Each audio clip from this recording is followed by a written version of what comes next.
start with Coach, and then we'll open it up for questions. Bryan, sorry. He's taller than I am. I can tell that right now.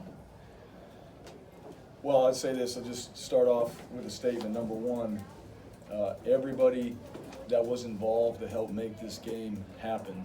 So all the operation people, Florida State, people that did the work to get the field done and to get the fans in here, and even all the fans. I know they weren't all of our fans, obviously, but for them to be able to show up and make it an atmosphere like it was today and feel like you're playing at a three-time national championship stadium. And we felt that. So everybody doing the work, and then all of our operations people to get flights, hotels, and make adjustments. There was a lot that went on, and there's really a story in itself behind this game, which we're not going to focus on. We got Marshall moving forward after this, but at some point there's a great story about how everything happened and that we actually got a chance to play. So just first and foremost, all the people that helped make this happen, because we wouldn't have this game, we wouldn't have this experience if that didn't happen for us and give us a chance to get here and play. So that's number one. As far as the game, you guys heard John. We came in here to win. That was the main goal of this whole trip, and it has been for a long time. So we didn't lose sight of that. We had to, lack of a better term, weather the storm a little bit early on, and we were able to do that. The second half, and there wasn't anything crazy. It was just, hey, how bad do we want to go out there and find a way to win? Really it comes down to that. Sometimes all these adjustments and things like that, sometimes it just comes down to heart. But I would say the defensive side of the ball, they did a great job. They adjusted. And, for Coach Smeding, I've got a chance to watch these guys play. He never has, and not in a game. And so to have him make adjustments after one half of football of really watching these guys play live and seeing how they do it, that's impressive. I was extremely impressed with our defensive staff and the adjustments and our defensive players for the corrections that they made. Offensively, those guys, our plan was to run the football, period. And I thought we stuck to that plan. We had to throw it at times. We did some good things in the air. We did not do great in the turnover battle that way. I know we got some back.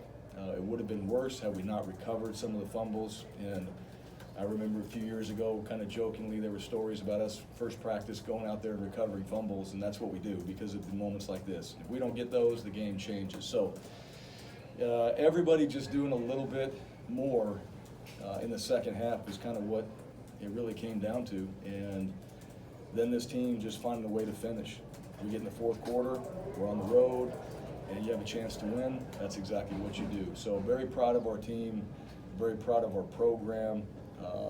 Thankful to Florida State for the opportunity to get us here so we could play. We do appreciate that, and we'll enjoy this for today, and then we'll be on to Marshall after that. So questions? Hank obviously first start in college game, going to this kind of environment. He got beat up pretty good in the first half and just sort of kept fighting through it. What would you learn about him today, first time getting to see him in this kind of situation? Well, the number one thing is toughness. We talk about that, and I really do mean that. It's not just something that we throw out there because we have to. It really is. His helmet popped off. He took shots. We protected him well, and he hung in there too long, or we didn't protect him well. It's just playing quarterback. They asked me at the end of the game, ESPN, what did I think about his performance? And I said we won. So really, that's it. When it comes down to it, we're going to watch film, and our job as coaches is to break everything down. And otherwise, we don't have jobs, right? That's what we do. We break everything down, and we just try to piece it together and help players get better. But at the end of the day, why do you play the game? To compete, all right? To compete to do what? Win. And sometimes all that other stuff, we work on it, but instincts take over, and you just go out there and play. And what I found out about our quarterback today is he wanted to win. And he wanted to win so bad that he found a way to get that done. And the guys around him. And guys on our team that have played for us, the same thing. I found out a lot about our instincts, and not so much all the techniques and things like that, just kind of what are you made of when your back's against the wall. That's what I found out about our team today. Now, that's one game, but it was good to see that result rather than the other way. Bryan, when I saw you at the team hotel getting off the bus the other day, it was almost like a shoulder shrug. Like you guys have been through so much. What was the last 48 hours like from you? And I asked the same question to Curtis, but what will you remember most about this trip? This win and how the guys played. Yeah, everything else, that's all just adversity. That's real life. I've had family trips like that, you know, where things don't go perfectly. So, all right, they know that in the back. But having 100 and some people dealing with it, it's impressive. So I was impressed with it. And it was just kind of like at that point, hey, if there's one more thing, there's one more thing. We just want to get to the game. What I'll remember from this game is just what our football team showed on the field. And that's really all that matters. These guys work really hard to play. Our players do a lot of stuff to get themselves to be able to go out there and just compete in the way they want to. And so I take away the heart, and I love that stuff. I know it's corny, and that's not, you know, exactly what you think everybody gets paid to do. There's, you know, adjustments and schemes and things like that. No, sometimes it's just fun to be a part of that. So I appreciate how our guys stepped up. I appreciate that Eric Sachs, a transfer kicker, kept us in the game. And if there is a game ball, it probably goes to Eric Sachs, because had he not made all those field goals, and we know how important those are, then we probably don't feel like we have that much of a chance, but he just keeps us close enough. And that guy was clutch. And you know, the fun part about it is he smiled after every one of them, and it was enjoyable. So we were having fun in a very competitive way, and that is what I take away from this. I just appreciate that because I enjoy being a part of that, and around a group of guys that loves to compete and has a relentless mentality. Those are the guys I want to be around. Like, I appreciate that, and I don't take it for granted. Curtis said you showed a highlight video of the Virginia Tech game to the team earlier in the week. You know, just obviously different circumstances, but to get a road win in Tallahassee in a place like this, and what does it say about your team and just what does it mean for the program to get a win down here? Well, there was a lot of similarities. One, in that game, when we were leaving for the game, the bus came out of the parking lot, slammed down, dropped a transmission, and the offensive guys jumped on the defensive bus, and it was rocking, and we went down there and we won the game. And so at that point, we had won a bunch, and our team was looking for adversity. That was kind of the message. It might have been a self-fulfilling prophecy because we had a lot of adversity to get to this game. So after that, I think guys would look at that and shake their head. But really, that's what it was about. It was just, hey, whatever happens, we're going to play Florida State. These guys played in 2014 in the national championship, and probably a lot of these guys recruited on this team now, maybe seniors, were from those teams. A lot of respect for this program. I've watched Florida State for a lot of years, and it's always been one of the top tier programs. And we're going to have a chance to go play them. Well, then, you know, that respect factor, we say it, respect all, fear none, and we came in here with that mindset.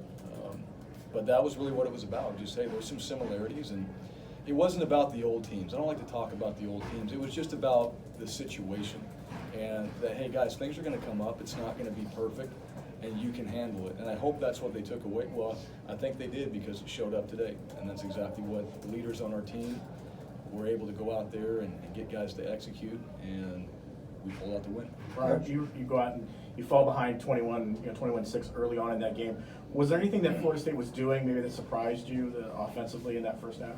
Well, I think one thing, and we talked about it too, the speed. Tackling is number one. It isn't every game, right? You don't do it enough, and you don't do it live enough, and so it just takes a minute. But the speed of the game, I think we made adjustments. I also think the speed of the game on the offensive side too. Just everything and everybody settling in. I would like to say we could have a faster start. You go back and watch the tape and we'll find ways that we could have, but we didn't. As far as what they were doing, not necessarily. I think they were doing what we had thought and what we prepared for. I think they had a couple wrinkles. Now, their guys played hard too. The guys that we thought would play hard, they did play hard, and they were a challenge, and they made plays. So looking back as a competitor, you're on the field, you know, you get beat, all you want to do is go back and beat that guy. But kind of looking at it from my perspective, I thought it was about how the game was going to go. The turnovers, we don't expect that, but that was a factor, so we got to be ready for it. And those probably hurt us and got us behind, the main reason why we got behind. And then we overcame that. We got some on defense, and then we started to slow them down. On our defense, their offense, we slowed them down a little bit, and they did a great job.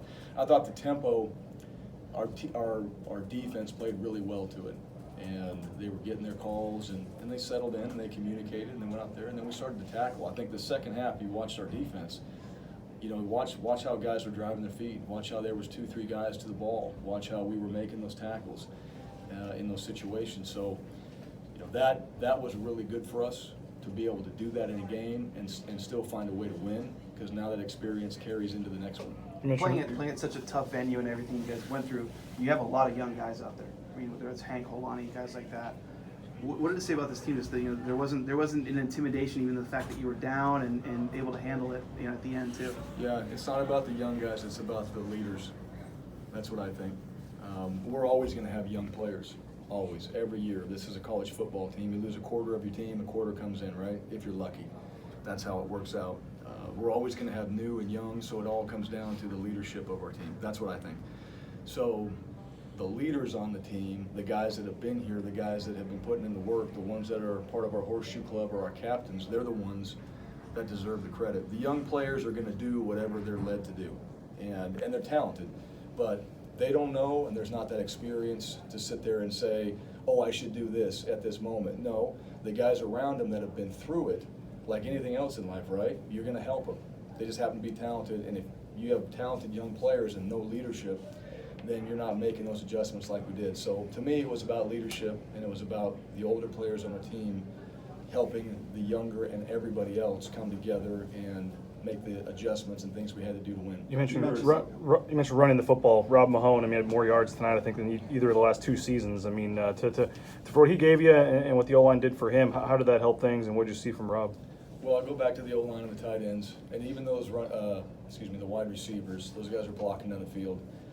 It's a big-time opportunity for Rob, and he stepped up, in my opinion. And I think Van Buren, he put the ball on the ground, but he stepped up, and he overcame some adversity. George Holani, you guys can make your opinion of him. You got a chance to watch him play today. I think George Holani's a good player. I think we got a good group, a stable of running backs, 3 guys that can play. Danny Smith is in that mix as well and is getting healthy. So we're going to need that. It's just, as you saw, there was a lot of carries, and those guys get fatigued, and the next guy coming in, it's not like we can change the play call when somebody taps out. That's the hard thing, where it's like, I got a play call for so-and-so, that little screen that we threw back to Holani, kind of the misdirection screen. Well, that was one that Rob had been running. Well, Rob's out, but we're calling plays, so George is in. So George knows what to do. George catches it, gets a big run up the sideline. But that's interchangeable with your running backs when they can go out there and prepare themselves to do what they did today.